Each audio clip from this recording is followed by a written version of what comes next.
Welcome to the Draft Deeper podcast. This is your host, Nathan Brubel. Joining me, as always, is my producer, Kevin Black. My co-host, Stephen Gillespie, is not with me tonight. However, if you've been listening to this podcast, especially over the last few months, we have been churning out incredible guest appearances on the Draft Deeper podcast feed. And tonight is no different. We are continuing and moving forward with our lottery team coverage. We did a podcast with Motor City Hoops, aka Coach Bryce Simon, for the Detroit Pistons last week. This week, we are focusing on one of my favorite young teams in the NBA, arguably my favorite young team in the NBA. Not to cause Bryce Simon to shed some tears over there in Detroit Pistons fandom, but I loved everything the Houston Rockets did in the draft last year, and I think there's so much promise with a lot of the young pieces on this team. That's why I'm incredibly thrilled and honored to be joined by Dave Hardesty himself at ClutchFans on Twitter. Over 70,000 Twitter followers, man. This guy, we are going to have one hell of a show tonight. Dave, how you doing? Good, Nathan. It's a pleasure to be here. And how are you? I'm doing well. So if you haven't checked out any of Dave's work yet, again, you can follow him on Twitter at ClutchFans and also check out ClutchFans.net. He has been doing Houston Rockets coverage, I believe, since 1996. Is that correct, Dave? Yeah, it's been a while. That's correct. You have been covering the Houston Rockets with that website almost as long as I've been alive.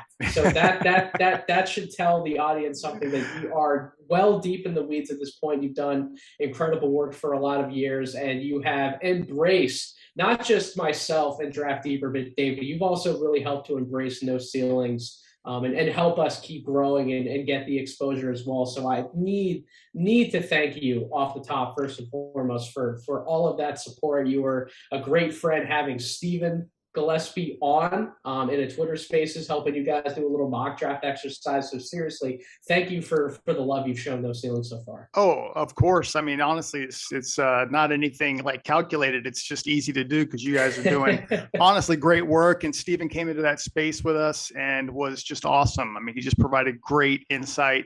And I think he kept some of the bias, from some of the fans in check, which was perfect because we needed somebody to kind of say, hey, no, this guy's actually pretty good. So it was, we loved having it. And you guys do amazing work over in No Ceilings. And as you and I were talking about a little bit, there's really two fan bases that I've connected with incredibly well over the last few months that we've been doing coverage for the 2022 draft. Thunder fandom. Thunder fans have absolutely embraced what we're doing on social media, and Rockets fans. I've interacted with some excellent people on Rockets Twitter, Dave. So I think I added fuel to that fire a little bit today with what I published on NoCeilingsNBA.com. If you have not checked out, I put out my 2022 final NBA rookie ladder over on NoCeilingsNBA.com this morning. We're recording this podcast on Monday, May 9th. If you haven't read that, please do, especially if you are a Rockets fan, because I gave love to two rookies that we're going to be talking about on this podcast today, Jalen Green and Alperen Sengun. But before we get into specifics about some of the players, Dave, you watched all season long. What are some of your general takeaways and thoughts about the overall experience that was the Houston Rockets in the 2021-22 NBA season? Yeah, great question. So, the Rockets are in a full and complete rebuild. I mean, I think most people are aware of that watching the team, but it's, we're looking for foundation pieces. And it was a fun season, but I think for early on, it was a little bit frustrating. We didn't get to see some of the young guys as much as we wanted. There were some vets playing. And I think fans were understandably frustrated because they come out of the gate 1-16 and just the Rockets have been kind of this collection of pieces, and they don't seem to have a system. They don't seem to have this great cohesion, but big picture, stepping back, there were a lot of positive things that happened. And first and foremost, it was Jalen Green. I think that's what fans just loved about this season because for the first third of the year, it was touch and go there. We were a little bit nervous because, Kay was playing fairly well. And of course, Mobley was fantastic out of the gate and Scotty Barnes. And you know, the Rockets picking second take Green, and it looks like, man, maybe they might have missed on this pick. And, he really came on strong. And I think what has impressed Houston the most about him is his work ethic. He's just, he got better. He recognized some flaws, recognized some issues, and he just got better as he went. And we're very excited about the future with him. I think that's the one foundation piece right now that the Rockets feel they've got one. They're in the game. And now let's see if they can add 2 and 3 and move forward.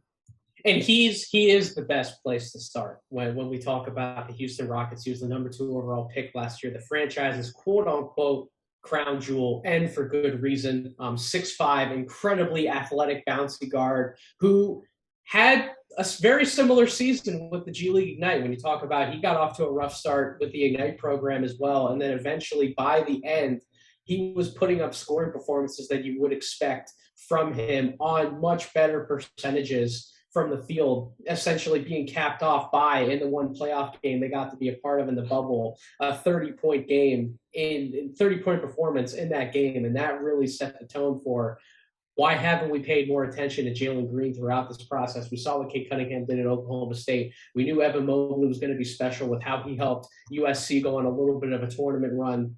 Scotty Barnes picked up a lot of steam playing at Florida State, despite coming off the bench. You saw as soon as he got in the game, and even going back and watching some of his Montverde film, along with Cade, you saw the type of player that Scotty Barnes could one day become. But I think people going back and watching the Ignite film second half of the year, and I think the same thing really happened with Jonathan Kuminga as well. You saw the development, and it's a development curve, I think, when you go back and watch the second half of the year film, as far as the exhibition games from January all the way through to March with this year's Ignite team. I think a lot of people have come around and are moving some of those guys up their boards as well. When we talk about Jane Hardy and Dyson Daniels, and possibly some of the names that we might get to a little bit later in this podcast when we talk about some Houston Rockets draft targets. But I saw a lot of the same thing happen with Jalen Green. And listen, it was never going to be a perfect start for Jalen Green, just the type of player, the type of scorer that he is. At this point in the NBA, he's a 2-level guy, not a 3-level guy, but that's fine. I think he's shown enough, and maybe you can touch on this in a little bit, Dave. I think he's shown enough in my eyes that he's going to get to developing more in that 3rd level, which would be the mid-range for him, and getting better there. But his pull-up shooting, his ability to hit threes from the parking lot, his explosive finishes around the basket, an electrifying athlete. I mean, this guy, and this is really a stretch that I wrote about in my piece today. I had him as the 4th-ranked rookie on my final rookie ladder, and that might have surprised some people about 2 months ago when they'd be throwing up names like Franz Wagner in that spot and Josh Giddey.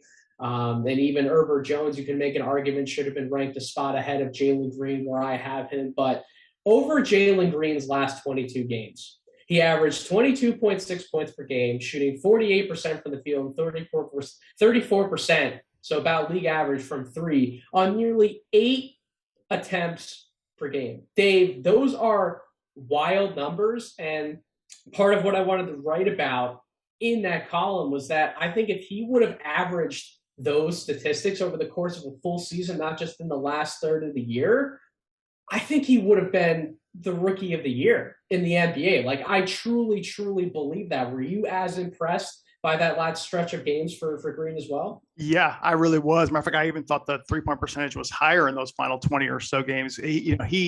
He was fantastic. And you're right. I think when it came to rookie of the year, it's kind of hard to fight that narrative out of the gate. And because early on, he could not win a game. I mean, and he went out, with the injury. Rockets won 7 in a row. Really had nothing to do with him being out, but he did have a lot to learn defensively, adjusting to the game, and the Rockets were losing with him there. So I can understand how he kind of got brushed aside, but you nailed it. The way he played basically just before the All-Star break, and especially right after the All-Star break, he was brilliant. And I think fans here were loving it. I think what's really impressed us is he can get, from, as you mentioned, mid-range 3-point shot, he can get that shot off anytime he wants. His quickness is next level. It's elite. His athleticism is elite.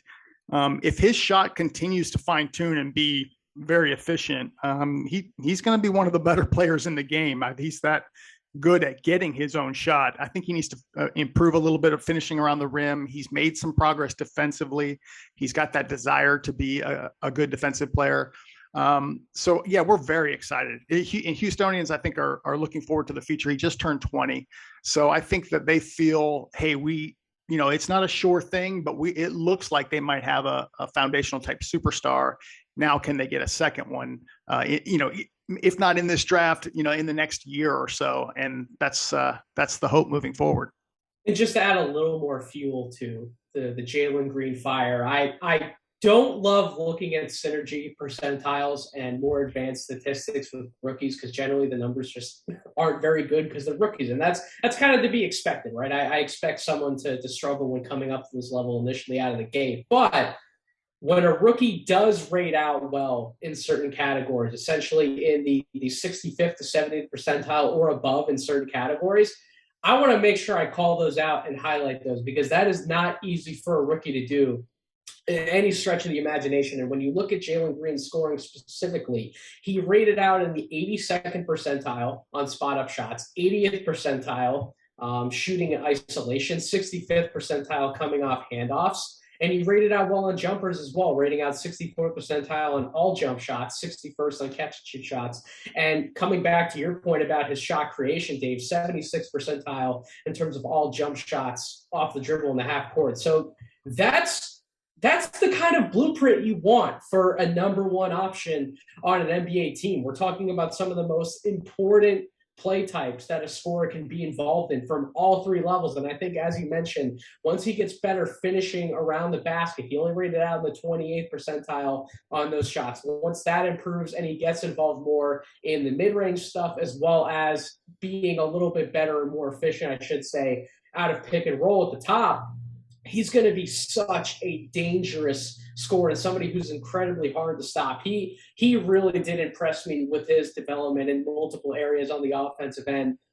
You can choose something on offense, Dave. You can choose something on defense as well. But like going into year two, right? Obviously, I don't expect him to make like an enormous superstar leap in just his second year in the league. Usually we would see him take more of an enormous leap in like year three or year four. But just going into next season, Dave, what's like one thing you think that he can definitely get better at heading into year two and show enough of a significant improvement in that can really help boost his stock for the future?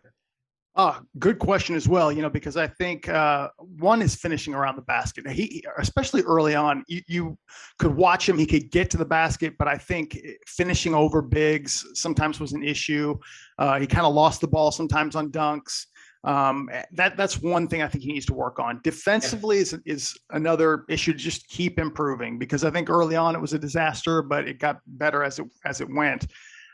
Overall, it's just his efficiency. I think, we would love to see him be like a secondary playmaker, and he showed some flashes in that later on, but he's not so much like a distributor. He can get it done. I think he's had some games of 6-7 assists, but the Rockets still have that question. So I think just him being more comfortable in isolation, sizing up his man, and not just getting his own shot, but creating one for others.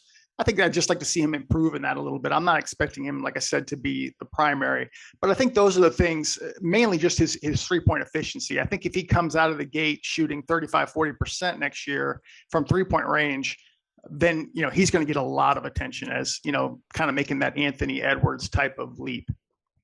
Speaking of passing the ball, that's a great segue to the other quote unquote star rookie that the Houston Rockets had this season, who would be Alperen Sengun, one of my favorite prospects in last year's draft. Dave, I would have argued for the Oklahoma City Thunder to take him as high as 6. So the fact that you guys got him, were able to make a trade and then get him where you did, to me, that was an excellent move by the Houston Rockets front office. And I know that initially the move was questioned a tad because of other bigs that you guys had on the roster, not to mention you end up getting Garuba a little bit later on in the draft, who we will touch on him a little bit later. But Sengun, to me, was a very special big man prospect, and he was a divisive one. And I kind of came back to You either saw a lot of it with Sengun when you watched the film, or you didn't. And I understand some of it you had to get a little more creative. Some of his shooting percentages, for example,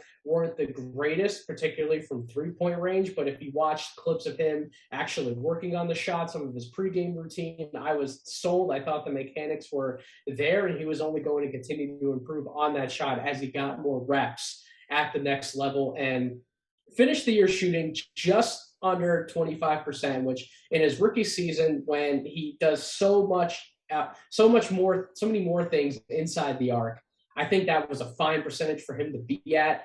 Had a 16 PER in the year, so his player efficiency rating was above league average. Again, something else that's very hard for rookies to do. In under 21 minutes per game, only started 13 games out of the 72 that he played in for the Houston Rockets. But Dave, I mean, you watch the film offensively, obviously all of the flashes are there, right? The ridiculous highlight level passes, the footwork around the basket, the touch that he has on certain shots and runners, and then his ability to stretch the floor at times, operate as a roll man, operate in handoffs, two-man game. There's so much, in my opinion, that this guy can do offensively, really, truthfully, at least in that area of the game.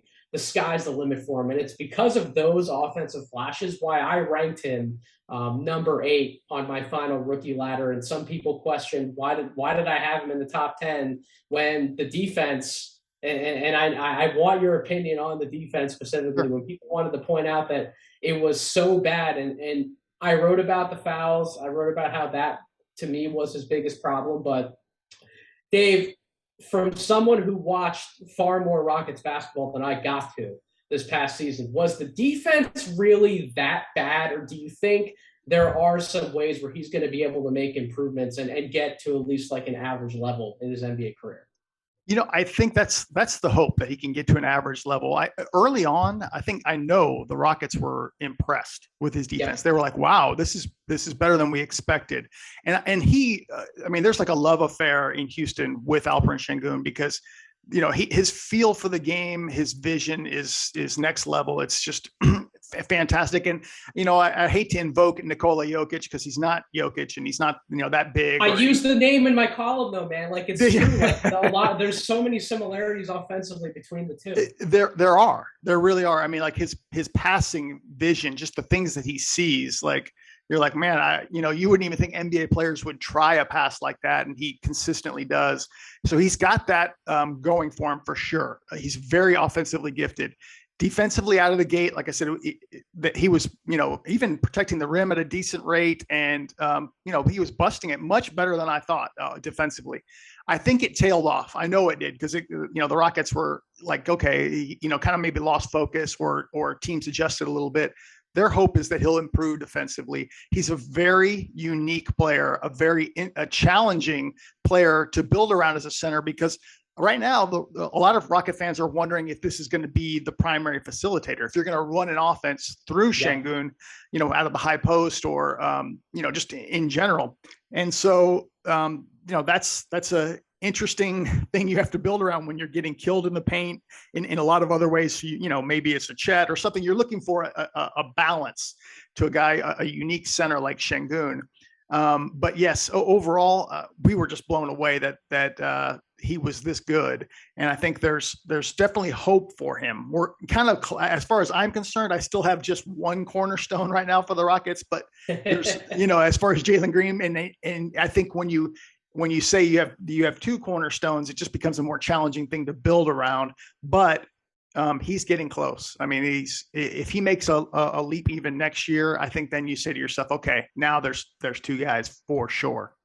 Isn't he the kind of two-man game partner you want operating with Jalen Green, though? Especially the fact that, as you mentioned, if you do get the chance to run more offense through him, then that's essentially less there's less decisions that Jalen Green has to make when he has the ball in his hands, right? He can focus much more on getting involved in more handoff actions, operating with Sengun, playing out of the short roll, and then kind of redirecting passes from that. If the more offense you get to run through Sengun, the less responsibility Jalen Green has to have on his shoulders shoulders to make everybody else around him better. He can kind of go out there and just be him, right? The natural scorer. Is that the kind of partner you want with Jalen Green? You would think so. You would think so. And I think, it's funny, there's been some complaints about Rockets coach Stephen Silas. And I don't mean complaints about him specifically, but that the Rockets kind of look discombobulated and, we don't know what offense they're running. And he's, sort of promising, hey, we had a bunch of rookies, a bunch of young guys. We're going to see more advanced stuff next year. So let's see what identity they do run. But it's fascinating because, we as Rocket fans watched,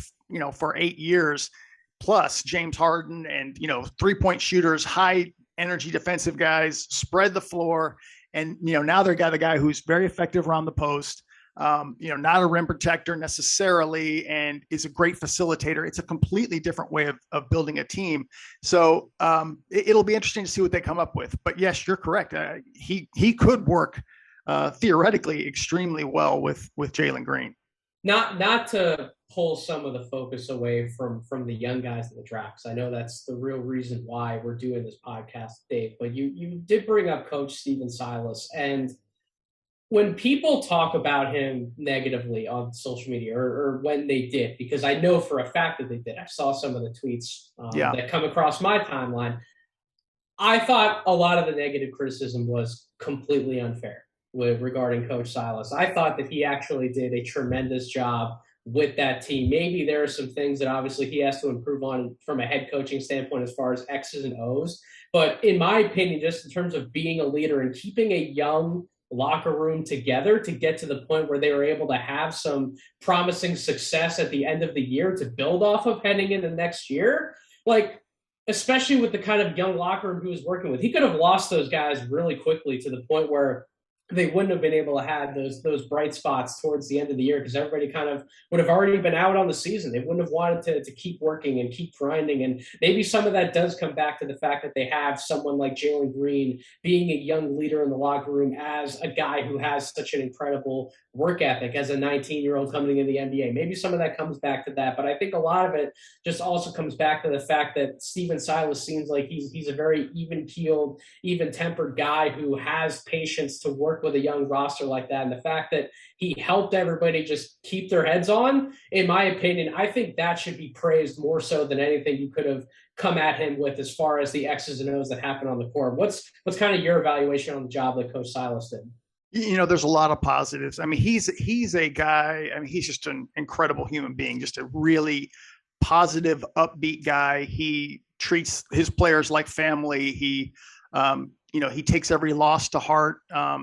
He's just a really good person, and he's capable of so much more. He really a tough situation he was put in, because he came here with Westbrook and Harden and Tucker and all, basically a team that was ready to win now, and it fell apart within weeks. So it's really a tough situation. I think certainly with as many losses the Rockets had the last 2 years, people are just frustrated in general. So that some of that paints the picture with Silas. I think some fans are a little bit frustrated that they feel like there should be a little bit more discipline. There was an issue where KPJ kind of was upset, took himself off the court, and then just kind of ignored the coaches and then went right back out on the court. Certain things like that where people feel like, is it too player friendly for a very young team?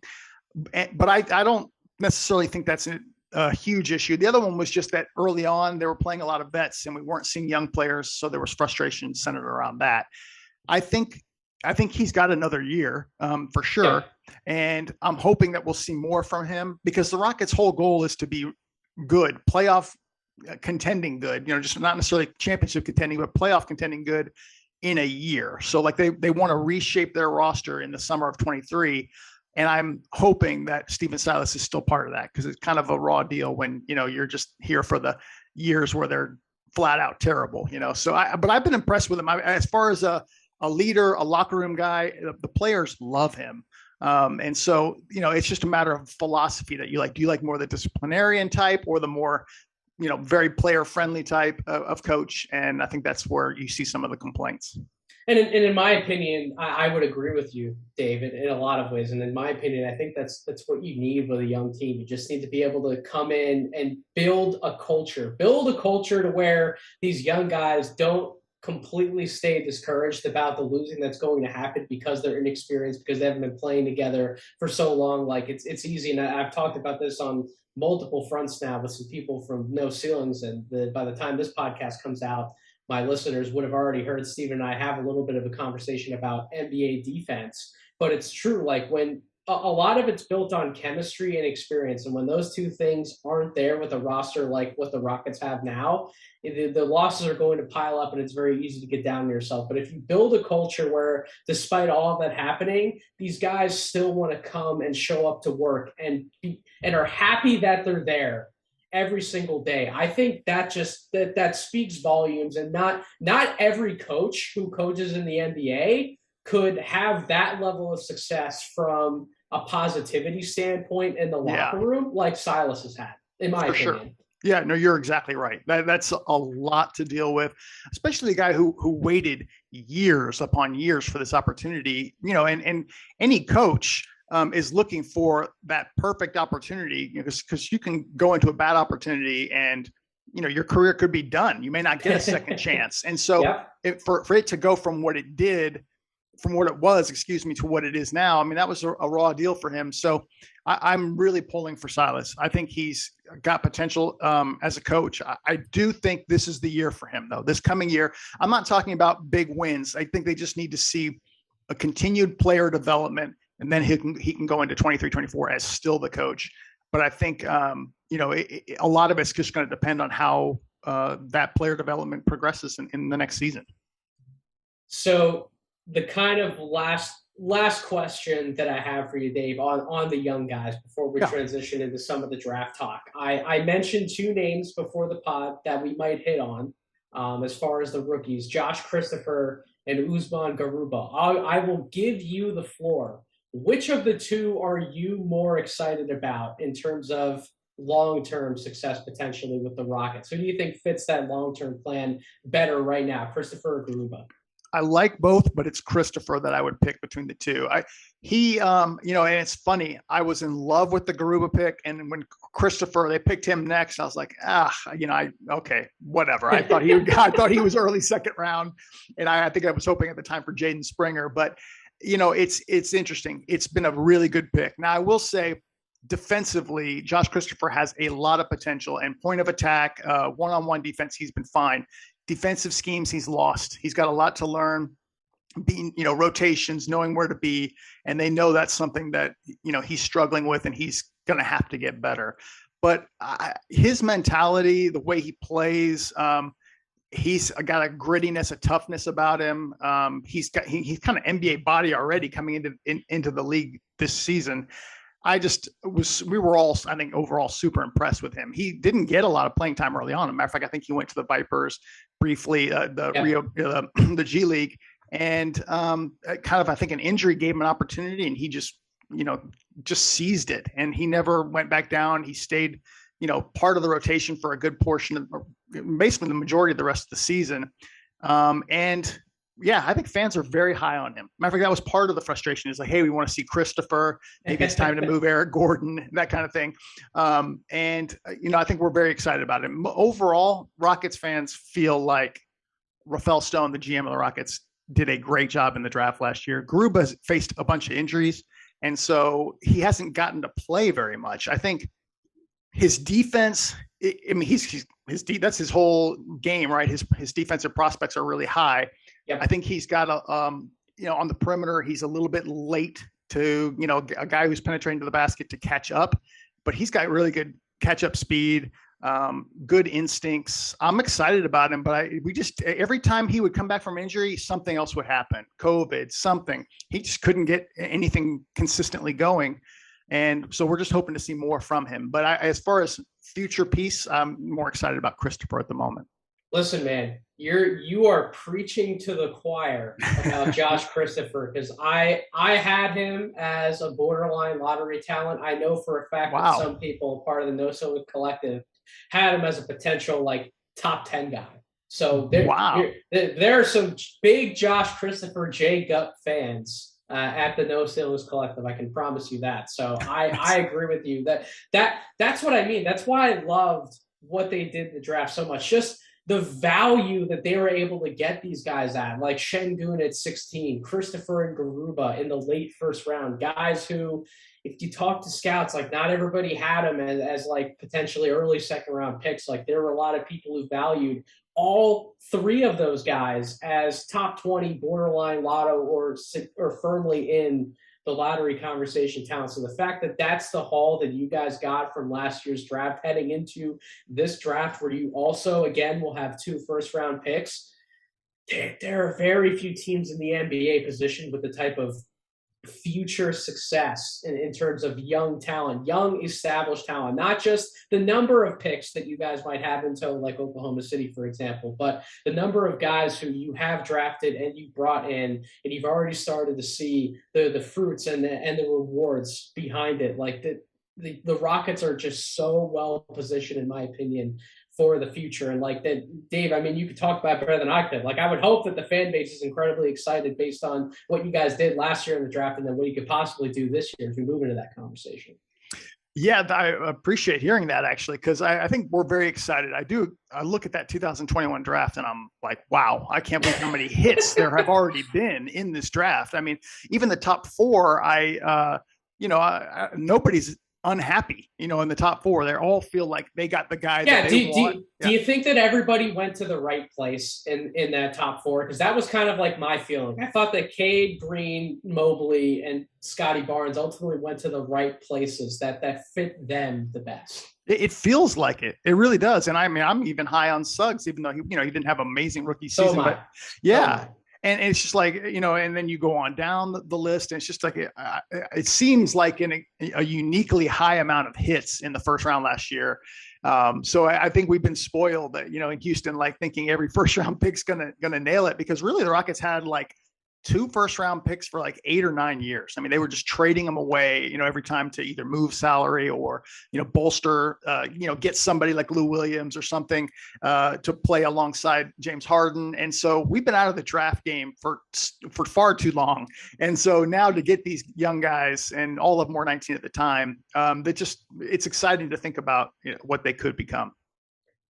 So let's dig into that a little bit more, because this is Draft Deeper. This is an NBA draft centric prospect. We're here We're here to talk about the prospects. That's what we want to do. So I've talked a lot already, Dave. I want to give you more of the floor here, because I want to hear from somebody who is so entrenched with the Houston Rockets and has watched them, like I said, a lot more than I got to this year. I can read off numbers. I can tell you what I think they need, but I'm not the same expert as you are, Dave. You can speak much better to what you think the Rockets need than I do. So before we get into some specific names, what are like 1 or 2 things you think the Rockets absolutely need more of and need to nail with these 2 first round picks? At different levels, they could use anything, honestly, outside of a 2 guard. And I mean, I don't think the point guard is necessarily their highest, but like they definitely could use a 4, and a defensive big sharpshooting wing. Again, that's tough to accomplish. That would be ideal as well. So I would think the highest priorities are 3 and 4. And I think that's, at the top of the draft, it's very enticing what they're looking at. So that's the biggest need. But I mean, they could go in a variety of directions. They could use hedge their bet with Sengun and get a defensive center. They could look for a point guard, a Dyson Daniels type who fits really well with a Jalen Green. And so that's there's a variety of directions they can go in, because they have so little guaranteed locked in pieces. But that biggest need, it's the 3 and the 4 spot. We're gonna have the point guard conversation, I promise you, in a second. And I'm going to bring Kevin Porter Jr. into some of that as well. But we're going to start at the top, because if everything breaks right, and Dave, honestly, I really am rooting for you guys to get the number 1 pick. I think that this Houston Rockets team has a major chance to move forward with getting the number 1 pick in this draft. And I'm just, listen, man, I want fun basketball. I want to be able to watch fun young teams. That's what I'm all about. So why not let the Houston Rockets get the number 1 pick? And if they do, there are some very enticing names on the board who fit exactly what you're looking for. But Unfortunately, we also have to recognize that there is a chance you guys do not get the number one pick. So really, we want to examine your top four or even extend that list all the way out to five guys in terms of who you see for your Rockets big board near the top. So Dave, I want you to go through your top five guys in terms of your Houston Rockets board and kind of give your thoughts and reasoning behind why you would have those guys ranked where you do. I want to give you the floor, my friend. Floor is yours. I appreciate it. So yeah, I can give you my five. I think where I think the Rockets are is slightly different, and I can mention both. Yes. For me, number one is Jabari Smith out of Auburn, and for most fans right now, I ran a poll this morning, and it was up to almost 3,000 votes, and it's almost 50% Jabari right now. Now it has fluctuated. It was really neck and neck between Jabari and Paolo right after the tournament. But it's been mostly Jabari at this point. Jabari, to me, is the type of player that the Rockets need, that no matter what type of team that they build, he's going to be a universal fit for that team. There are weaknesses, namely in his ability to create shots, but I think that's, his shooting ability and defensive ability would fit like a glove in whatever they choose to do. I think, as far as the Rockets, the number one would be Chet Holmgren. I think the ceiling, I feel like the Rockets organization would shoot for the moon on that. I think without a doubt, I'm pretty confident in saying this, that they feel the floor on Jabari is much higher, that there's a bigger risk factor with Chet, but I think that they view the ceiling with Chet higher. Now, whether I can gauge who they have higher, it's hard to tell, but I know that that's what they have, but I don't know how much higher they think the ceiling on Chet is over Jabari, but I think Chet's their number one. So for me, it's Jabari 1, Chet 2, number 3, actually, and this is definitely going against the Rockets fans' opinion, is Jaden Ivey. 4. Wow. Yeah. I want you, man. Hold up. Hold the press. We got to stop right there. We got to talk about that one. So sure. Jaden Ivey at 3, bringing in another backcourt player when you do have the options available to you already, not just in Jalen Green, but Kevin Porter, who we'll obviously talk about. We just talked about Josh Christopher. Right. There's some other options there. Why Jaden Ivey at number 3? Well, let me say that I don't think the Rockets would have him 3, but as far as me, I feel like you think you look BPA, best player available regardless. And if we're really going to be true to that, then you have to look at the team and say, yeah, we don't need a guard, but is it BPA truly? And I think Ivey's when I look at Ivey, I think there's truly an elite skill about him, and that's his burst, his speed, his ability to get to the basket. That's going to translate to potentially high level success in the league. Like, he may not develop beyond that, but he's still got kind of this Westbrookian speed about him that I think, is going to be very effective in getting to the basket and making things happen. Now, he is also very similar to what they have. And he's, there's not a evidence just yet that he can be a point guard. He's more combo guard. And so are you going to go with another secondary playmaker in that regard? They don't have that true, Cade Cunningham primary guy. At least it's not certain yet. And so that's a question with him. But I think his superstar upside is at that point that I would take him 3rd. So two points I want to ask you about I'm curious if these factor into why you would have Jaden Ivey 3rd. You mentioned the BPA argument, which I actually agree in making that argument more often than not. I've had that debate with some other people in No Ceilings, my co-host Stephen Gillespie included. But 2 points I want to make. So number one would be, are you having him number 3 and thinking that maybe it's good for Jaden Ivey to have really 2 things? Number one, a backcourt mate in Jalen Green, who we've already seen, especially later in the season with the Rockets, they want to put the ball in his hands. They had him trying to create a lot more out of pick and roll. Maybe it's like a split rep situation between those 2 guys, but also having Sengun be that playmaker, that facilitator out of the high post, somebody who can redirect and move the ball all different ways, similar to Travion at Purdue this year, when Purdue ran such a post-centric offense, and Jaden Ivey had to be more of an off guard and play off of those bigs, Travion Williams being a passing big, similar to what Sengun's going to do. Do those 2 things factor into you having Ivey ahead of some other options? Yeah, it does. I think it's just overall for me how I would rank it, period. Like I just Okay. look at it and So it I is say to mainly just the BPA argument. yeah, Okay. it really is because, I think flat out, if the Rockets took Jaden Ivey today, they could have an issue. Like, I mean, Kevin Porter Jr., I mean, because Kevin Porter Jr. and Jalen Green, maybe they're not the best long-term fit, but those guys get along really well. And Ivey is going to start. Now you could go, KPJ could play the three, but, he's being groomed as the point guard. They're working on that project. So you might be able to go three guards, but I would expect Ivey to come off the bench along with Christopher. As you mentioned, it's crowded if you take Ivy. So it's really a test of, are you really willing to go BPA, or are you, going to balance need here at some point? Because if it's need, it's going to be Paolo. And in my opinion, how the Rockets actually rank them, it's going to be those three bigs. So Paolo is going to be 2 or 3 on their board. So, but I'm assuming that you would have Paolo in number 4 in your correct. Personal rankings, or else people would probably start throwing pitchchforks at the podcast if you didn't at that point. But. No, well, they're already throwing pitchforks, but yes, I do have Paolo 4th. Yeah, there's definitely about a 25% group of Paolo fans that are not happy with me having him 4th. But for me, with Paolo, and again, you and I may completely disagree on this, and I'd love to hear your opinion on this. Sure. What my concern with him is I know he's going to be good in the league. He's going to, it's very rare to see anybody 6'10", 250 who can move like that. But I look at it and I really get these vibes of, is he going to be elite at anything that he does? He's very good at a lot of things, and his role requires, I don't want to say ball dominant, but to maximize his strengths, the ball needs to be in his hands.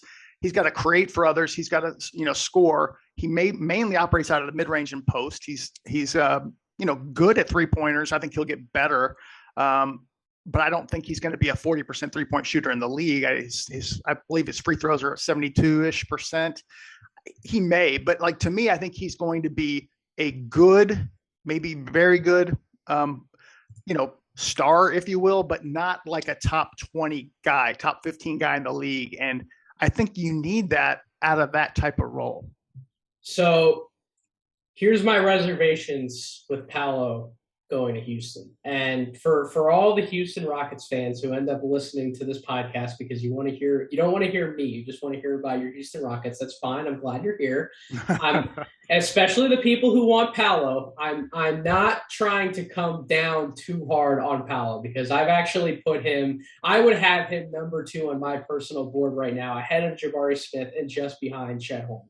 So I've actually moved him up lately. But in terms of the Rockets fit, I have zero problems with what he would bring to the table offensively. I think that him and Jalen Green could also form quite the 2-man combination. You could do a lot of different things with them.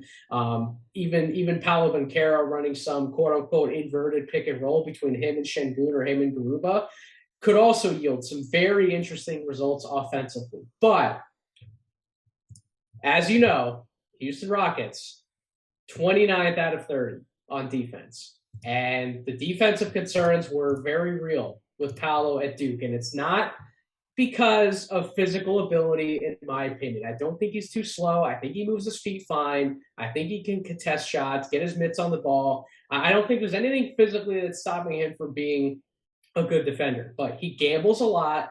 He plays this style of defense where he wants to funnel somebody to the basket. He wants to kind of play behind him, similar to what you see like Matisse will do for the Philadelphia 76ers, for example. He wants to swat the ball. He wants to make a play on the ball. He's not always concerned about playing the most efficient style of sit in the stance, keep your man in front of you, just that style of defense, right? And playing a funneling style, it was great that he had Mark Williams there as a rim protector behind him.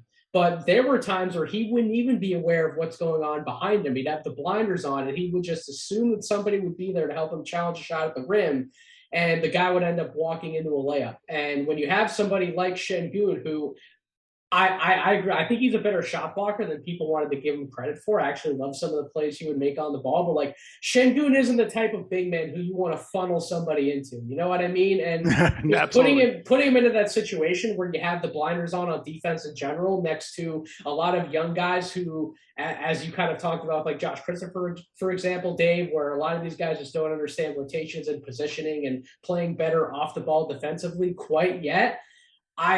I don't know. That seems to me like a little bit of a disaster waiting to happen. I think if you put Paolo with the right coach, I think he can be coached up defensively on that end and be a better defender than he's getting credit for. But just the personnel and everyone who's already in place in Houston, I defensively you're potentially asking for trouble. So that's my 2 cents. I don't know what you would have to respond with there, but that's my 2 cents. Those are great points, and it's funny. Like I again invoke sort of that BPA approach. Like, okay, if he's the BPA, yeah, you take him regardless of fit. But yes. I agree with you that if you look at him and Sengun together, you got spacing the floor as an issue. Now these guys can, but it's they're not neither. The numbers don't say that they're both floor spacers. Yes, exactly. And you want as much opening as possible with the guys like Jalen Green and Kevin Porter Jr. So it's just a tough fit. But again, I would still put him for me because I take him regardless of fit. There is upside there. And as I mentioned, I mean, I've looked at every comp available. The one that I could not get past was sort of the Julius Randle of last year, which was a very good player. And I feel like as far as just role, not like, his style or anything, but just the role that he plays, or a Blake Griffin of Detroit, when he was effective there. And that's a good player, a very good player in the league. It's just, is that by virtue of how dominant he is in a role, is that going to get you to the promised land? And what do you have to have around him to get there? So that's my concern with him. It's not that he doesn't look like a star. It's how bright of a star is he? And again, you don't want to miss on a Cade or a Luka because you think to yourself, oh, maybe he's not fast enough or athletic enough or something along those lines. But I just struggle with that. That's the part of it that I have a hard time coming to grips with. Yeah, and I don't want to speak for people necessarily, but I think if I were to speak for the Houston fans who would want Paolo as a part of the team, I think their line of thinking is likely, we already have Jalen Green. This guy can be a number one on offense. He is potentially one of these guys who you go to him late in playoff situations, go get me a bucket. He can be one of those guys. If Paolo shakes out to be everything that we think he's going to be offensively, now we're talking about you have two of those guys. And these NBA teams who make deep runs in the playoffs, you have to have at least two of those guys in those situations. So I think that's probably what they're thinking. And that isn't a bad line of thinking, because sometimes it is harder to find those guys versus, trying to build around the margins defensively in certain areas that better complement the transcendent offensive pieces. That's probably what they're thinking, if I had to guess. No, and you know what? You actually laid it out well. I agree. That's a strong case to take Paolo if you are that high on him. And I gotta say, if they do take Paolo, I'm not gonna, pout or be upset. I think I would look at it like, okay, now you've got Paolo, you've got Jalen, but I do look at the rest of the guys as, okay, now we need unique players, the other three in that starting lineup that are, flanking these guys with strong defensive players. You're adding a rim protector at center. So, certainly Sengun, I'm looking at a little bit differently, maybe as a 6-man, big man off the bench, and possibly KPJ as well. But I think if you're going to build it around a Paolo, Jalen Green team, now you've got 3 positions that you really need to fill with specialists or guys who can provide skills to balance out their weaknesses. So let's just touch on Chet really quick before we get to player number 5, who would be on the board. If the Rockets took Chet, I really like that combination between him and Sengun, and I think that's why a lot of people would project Chet to be on the Houston Rockets, is that he's a guy who Sengun covers up his weaknesses, and that Sengun could take the bigger bodied 5s who Chet just isn't built to guard right now. You can have Chet play more of the 4. He can be that stretch big. And then in turn, defensively, when somebody does get by Sengun, you can have Chet come over and help from the weak side and help protect the rim in that regard. So they just seem like this high-low combination. Offensively, Chet can space the floor, and then defensively, I think they just both cover each other's weaknesses. That seems to be an awesome pairing for me. But do you have Jabari higher because you just buy much more into Jabari being a sure thing on offense compared to what Chet could possibly be to help Sengun defensively? You nailed that as well. I think Chet, you can make the argument as far as fit and explosive upside, Chet should be the number 1. And that's kind of why I think the Rockets, I mean, he fits extremely well Sengun is similar to Drew Timmy in some ways. And so you can see how, a guy like Chet could play off of Sengun, who's got such a great feel and vision, and Chet's a very smart player. I have Jabari number one because I feel like his defense could potentially be elite. I feel like his 3-point shooting relative to his size is going to be elite. And I think there's an it factor, a work ethic, a drive, sort of like when I watch him, he looks like just a dog, a leader out there. And I think that's something that I really like about him. I think he's going to have a little bit of that it factor. But you know what? If the Rockets took Chet number one, you won't hear a complaint from me because it's very much 1A, 1B. I like Chet a lot. The only thing I worry about with him, and I know everyone says frame, but for me, it's not that I'm worried about he's going to get bullied or anything in the league because I don't believe that. He's got a mentality and a drive and a competitiveness about him that I love. It's just the frame concern about just injuries in general. He's just very thin. Will his body hold up? Not so much whether he can play in the league. Just because I've seen, in my years, lots of different players face injuries with frames like that. But so that's the only risk with him. I think the upside is enormous. I keep saying one more question. Oh, you're fine. I love it. I love this. This is my one more question. So this is more of a philosophical thing with Jabari. So I have Jabari, as I said. I would have him number 3 on my board right now. We'll see if that changes by the time I start piecemealing my board out over the course of the next few weeks on the Draft Deeper podcast. But right now I would have him number 3. However, I'm trying to focus in more on studying these lottery teams and trying to figure out who may fit better with each team.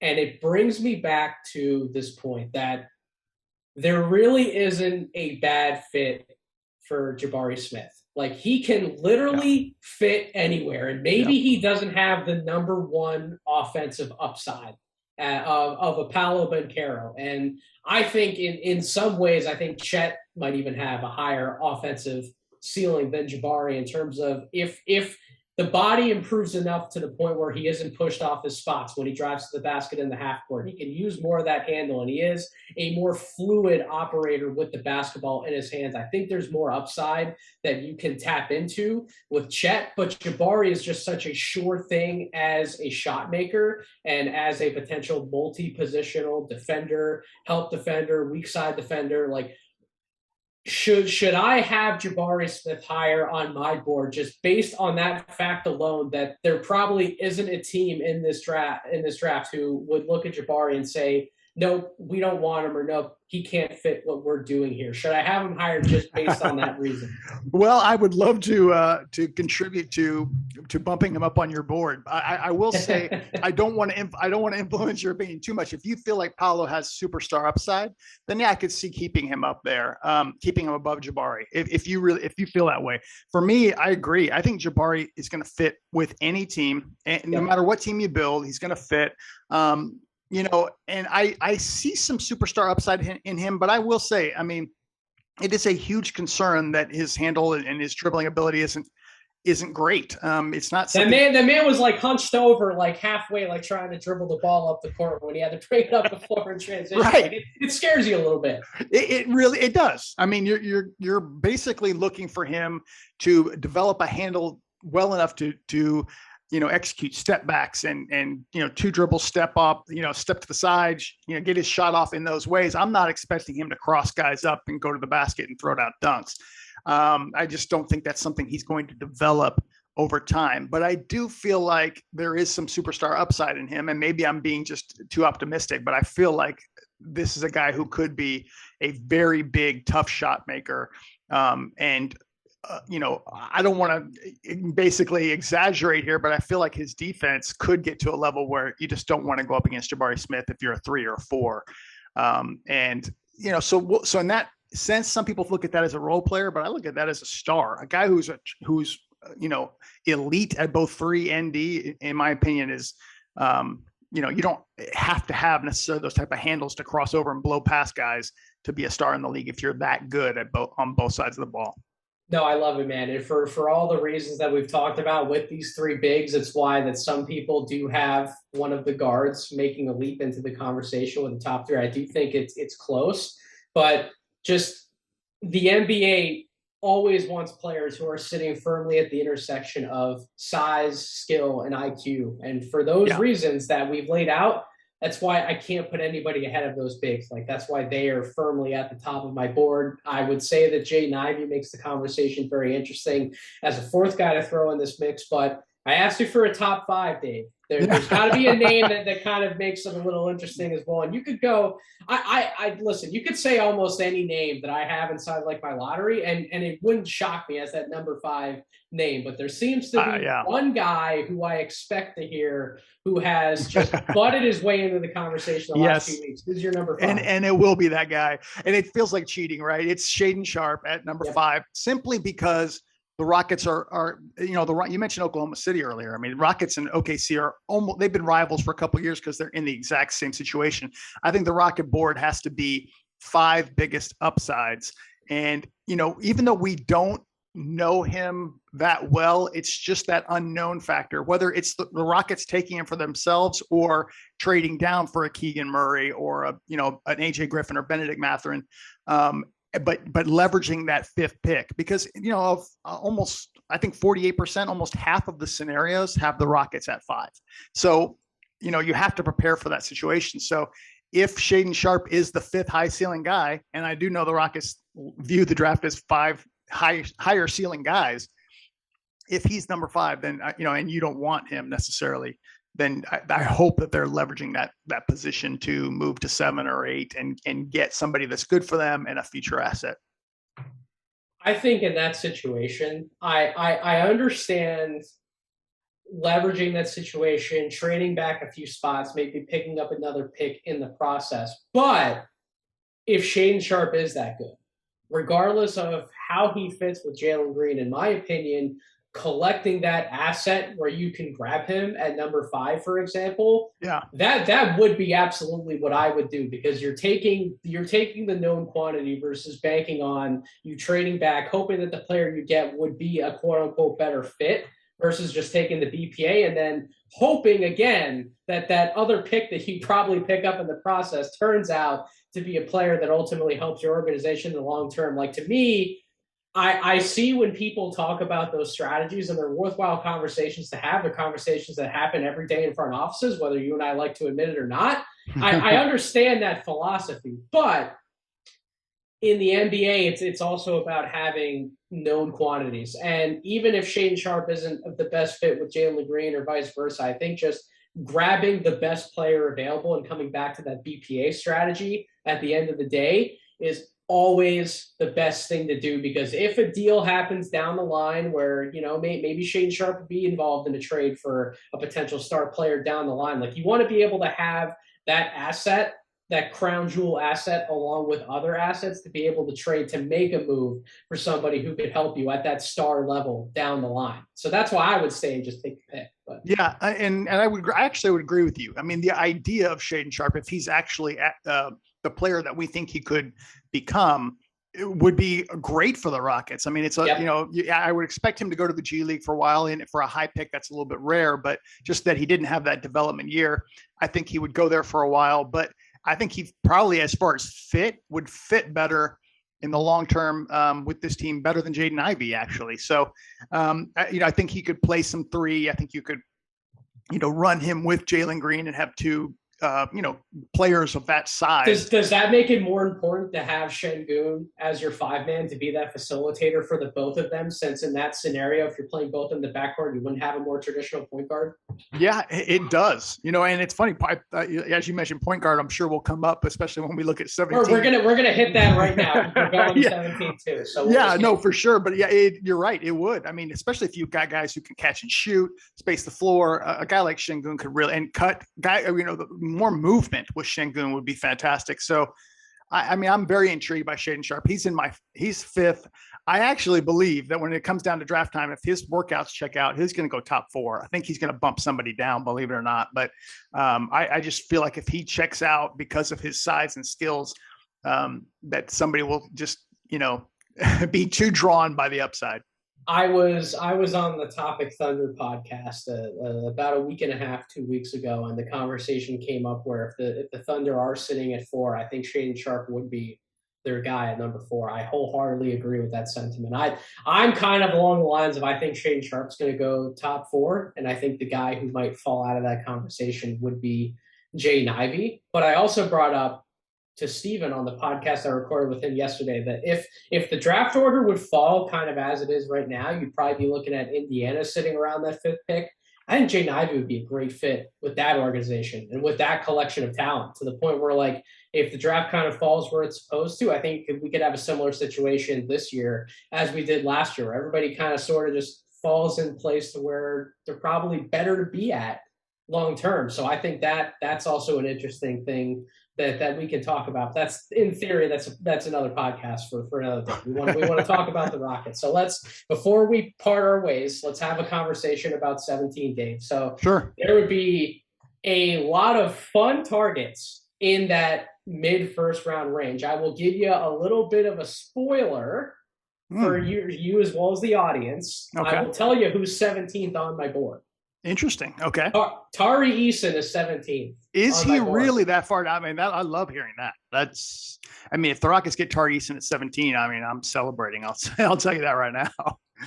That's the kind of player that I have in that range who you guys might be able to swing at 17. Another 3-4, that forward / bigger wing that you would want to look at that would fit better for this team. However, there are some of those guys available. You could target potentially another big man, maybe a more defensive-minded center if Mark Williams would fall a little bit, for example, to that 17 range. Or you could target one of the point guards. And that brings us back to the Kevin Porter Jr. and the point guard conversation. I personally, regardless of how you feel about Kevin Porter Jr., I would not take one of these point guards as high as 17. And I've had this conversation with multiple people. My reasoning behind it, Dave, and maybe you'll agree with me, maybe you'll disagree with me. I want to get your take on KPJ as well as that pick in general. But my argument behind that, I think the threshold for playing the point guard position is so high nowadays, not just factoring in those similar size guard players, 6'3" and under, but also factoring in just how many bigger guys are handling the ball and making decisions at the top of the court nowadays for NBA teams. I just think the threshold's so high. I don't see Ty Washington, Kennedy Chandler, John Montero. I don't see any of those guys meeting that threshold to play point guard long-term as a starter in the NBA. Now, maybe somebody like a Ty Washington falls in a situation where he's playing next to one of these bigger initiators and he's kind of out there to help manage the game but also play off of somebody else and be more of a jump shooter versus a creator off the dribble having to put pressure on the rim, which is an area where he struggled at in college and probably isn't going to change for him in the NBA. But I would not take a point guard that high. I think when you get in the 20s, that's a conversation to start having, because then you can look at it as, well, in the 20s, we probably need to go for more of a short bet and fortify our bench than necessarily just exclusively focus on swinging for the fences. That's probably where I bring that conversation into play. But I would assume that you would want to swing for one of these 3-4s and that you would, I don't know. Do you still have point guard in the conversation? No, I'm with you on this, except for one thing. And I think maybe we just have a different opinion of what his role is, and he's not going to be available at 17, but Dyson Daniels is a guy that I love for the Rockets, but I know he's, 8 to 12 at best. I mean, in other words, I don't think he'll fall past that point. I got people who love him as high as 6, man. So I think he's going to be off the board. Yeah, no, I agree with you. I mean, it would take a trade up for sure to get him. Do you view him as a point guard? I mean, it's been a debate, right? Is he a wing? Is he a point guard? That's the question I have with him. But as a guy who doesn't have to be a Chris Paul level point guard, yeah, I love his fit next to Jalen Green. He's a connector piece who could fit off of everybody else that you guys already have in place and can guard so many different positions, would cover so much ground for you guys. Yeah, that would be, we want to talk about potentially all-time trade ups in the draft. If you guys found a way to swing some assets to get somebody like a Dyson Daniels trading back into the lottery, that I agree with you. He should be a guy who, if the Rockets are looking at scenarios like that, he should be one of those number one targets because he could really fill so many gaps for your team. Yeah, and it's funny you mentioned that because it is wings that I like. And I have to admit, I've started to like Ty. I have him currently 16 on my board. Okay. But I have him marked as preferable that he goes ahead of the Rockets to bump someone else down. But still, I like think to myself, well, he had that ankle injury, wasn't as effective. Could he be much better when healthy? And, again, that may not be an accurate assessment, but the three guys are Daniels. And I know these guys are expected to go high lottery or mid, Suhan, who I love, and I know he won't be at 17 either. And then Tari Eason. And beyond those three, and I kind of look at all three of those guys as expected to go ahead of 17. It was Ousmane Dieng taking a swing for the fences, but it's Daniels, Suhan, and Eason that, in my opinion, that could make a significant impact on the Rockets and add in a piece, not necessarily a superstar piece, but just a guy that is part of your future. I have those guys ranked as such, not directly like literally next to each other, but I have them ranked as such on my board. I would have. Where are they? I would have. Oh man, you're really asking me for the. No, I'm fine with giving. I'm fine with giving some spoilers. So I would have Daniels at number 10 right now. I got Suhan at 11. Same here. And then I have Eason at 17. I have him a little bit lower. And so I have Daniels 10, Suhan 11, but Eason 12. So interesting. Eason could be a good fit for you guys. My whole thing with Eason is that I think the mid first round range is where I've kind of had him on my board for a while. And I think that's a better value to get him at versus taking it potentially in like the top 10, for example. I see a lot of people ranking him in the top 10, and I have reservations about that because offensively, the jump shooting is not pristine. It's not perfect. It's not great. He can be a cutter and a finisher at the basket when he has an open lane.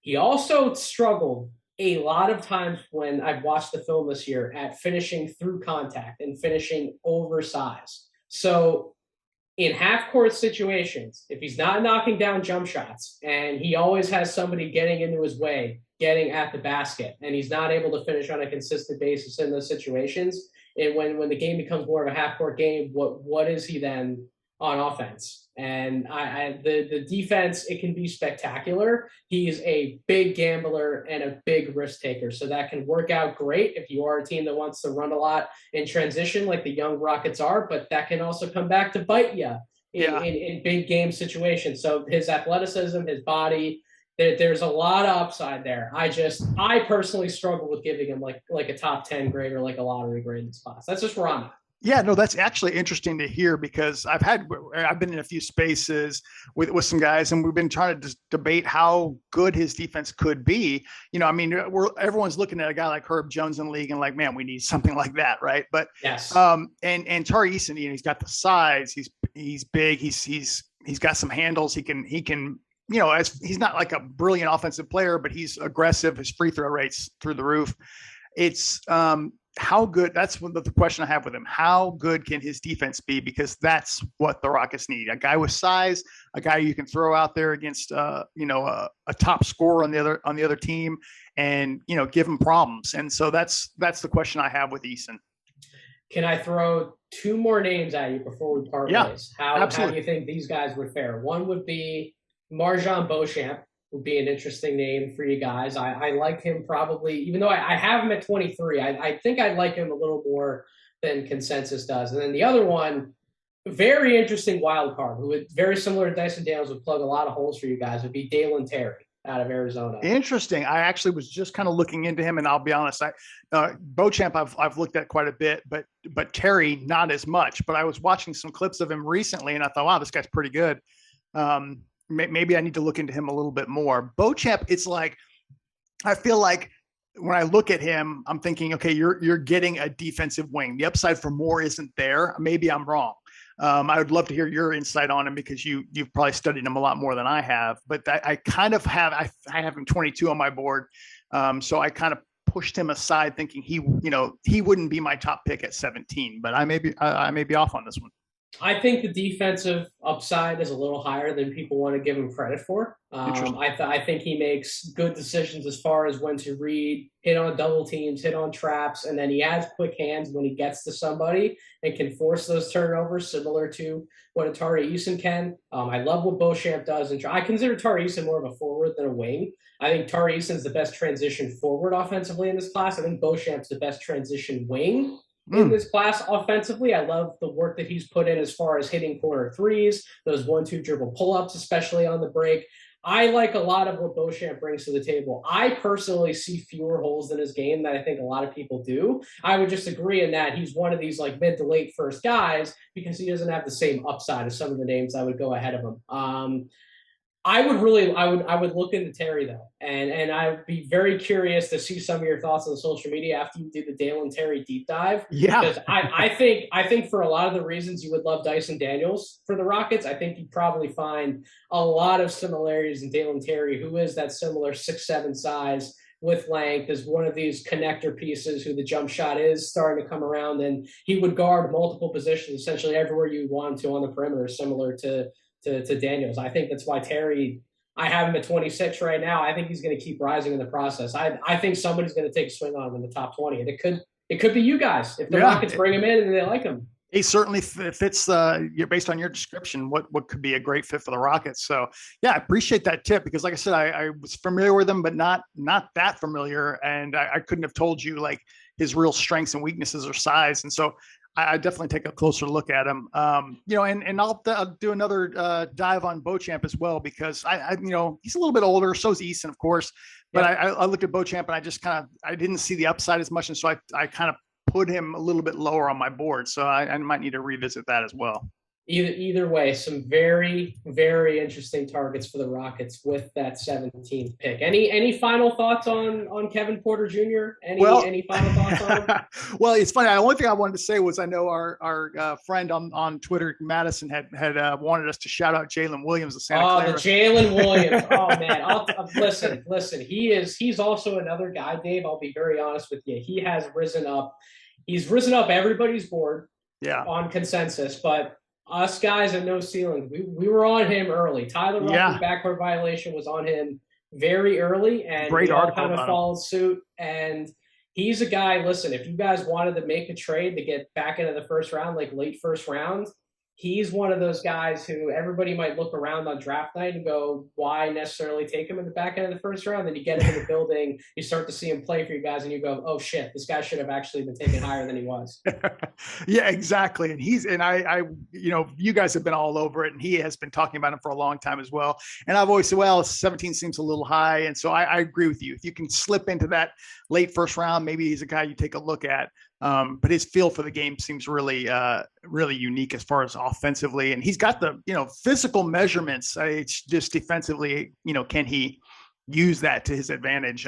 But yeah, a very good prospect that could, as you mentioned, come into the league and make more of an impact.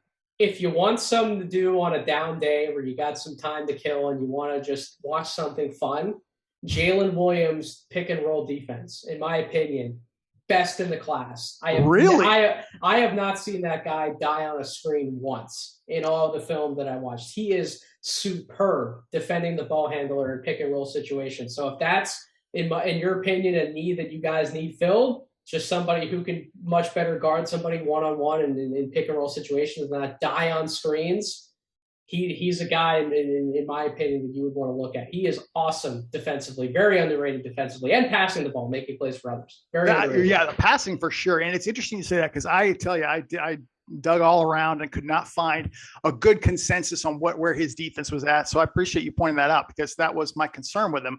But I'll take a closer look because he is a guy who, in watching the highlights, I'm like, yeah, this guy really does have a very good feel for the game.